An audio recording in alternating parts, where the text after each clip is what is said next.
अब हम केंद्रीय तंत्रिका तंत्र के दूसरा भाग मेरुरज्जु के बारे में देखते हैं। मेरुरज्जु के द्वारा प्रतिवर्ती क्रियाएं और प्रतिवर्ती चाप होते हैं।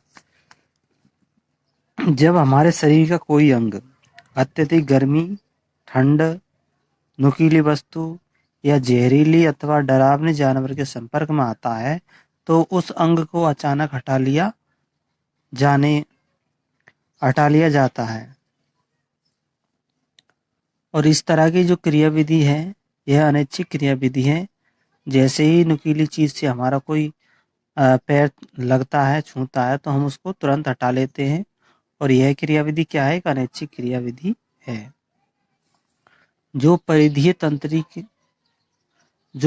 तंत्रिकीय उद्दीपन के फलस्वरूप केंद्रीय तंत्रिका तंत्र के भाग विशेष, यानी जो परिधीय तंत्रिका तंत्र उद्दीपन के फलस्वरूप परिधीय तंत्रिका तंत्र उद्दीपन ग्रहण करता है और इसके फलस्वरूप केंद्रीय तंत्रिका तंत्र के भाग विशेष की अनुपस्थिति में होता है। अर्थात केंद्रीय तंत्रिका तंत्र की जो मस्तिष्क काम करता है, वो मस्तिष्क की अनुपस्थिति में होता है और केंद्रीय तंत्रिका तंत्र का एक विशेष भाग होता है मेरुरज्जु, उसके द्वारा किया जाता है। तो इस क्रियाओं को हम प्रतिवर्ती क्रिया कहते हैं। प्रतिवर्ती क्रिया पथ अभिवाही न्यूरॉन्स और अपवाही न्यूरॉन्स से बना होता है। ये दोनों प्रकार के न्यूरॉन्स एक निश्चित क्रम में लगे होते हैं। अभिवाही न्यूरॉन्स संवेदी अंगों से संकेत ग्रहण करके पृष्ठ तंत्रिकीय मूल के द्वारा केंद्रीय तंत्रिका तंत्र में आवेगों का संप्रेषण करते हैं। यानी जो अभिवाही न्यूरॉन्स हैं, ये अंगों से संकेत ग्रहण करते हैं और पृष्ठ तंत्रिकीय मूल के द्वारा केंद्रीय तंत्रिका तंत्र को भेज देते हैं। तो यहाँ हम देखते हैं कि जो अभिवाही तंत्रिका है, अभिवाही पथ है, ये संकेतों को ले जाते हैं और ये जो पाया जाता है, ये पृष्ठ तंत्रिका है, यानी पृष्ठ मूल तंत्रिका है। और पृष्ठ मूल तंत्रिका से क्या होता है? ब्रेन को चला जाता है एक तो मस्तिष्क को, और एक भाग जो है संकेतों का एक भाग सीधा यहीं से मेरुरज्जु के द्वारा, ये अपवाही पथ के द्वारा आ जाता है। और जो तो इससे तो हम क्या करते हैं, ये वाले पथ से तो हम तुरंत पैर को हटा लेते हैं। और जब ये संकेत जाता है मस्तिष्क को, यानी कि पृष्ठ मूल गुच्छिका के द्वारा मस्तिष्क को जाता है, और मस्तिष्क से जो संकेत प्राप्त होते हैं वो इस वाले पथ से हुए आते हैं, जो रेड कलर का दिखा रखा है।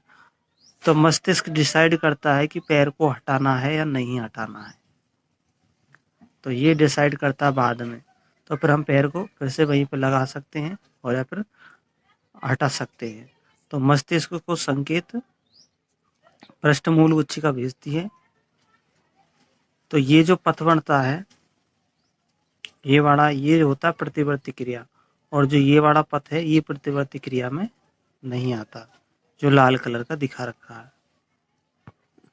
तो इस प्रकार हम देखते हैं कि उद्दीपन एवं प्रतिवर्ती क्रिया मिलकर के प्रतिवर्ती चाप का निर्माण करते हैं।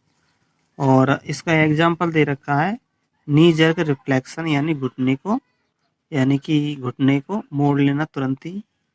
ये क्रियाविधि प्रतिवर्ती क्रियाविधि है। तो यहाँ हमने देखा कि अगर क्रियाओं का नियंत्रण मेरुरज्जु के द्वारा होता है तो उसको कहते हैं हम प्रतिवर्ती क्रिया, और अगर क्रियाओं का नियंत्रण मस्तिष्क के द्वारा हो जाता है तो ये प्रतिवर्ती क्रिया में नहीं आती। तो ये भी क्या है? प्रेरक अपवाही तंत्रिका कोशिका पथ है, और ये अपवाही पथ है, ये ऊपर वाला ये अभिवाही पथ है, और ये दोनों ही अपवाही पथ है। लेकिन जो मेरुरज्जु का जो साइकिल है, ये इसको दिखाता है प्रतिवर्ती क्रिया को, और ये मस्तिष्क को जाता है, फिर मस्तिष्क से वापस आता है इसके जरिए। तो ये हमारा प्रतिवर्ती क्रिया कंप्लीट होता है।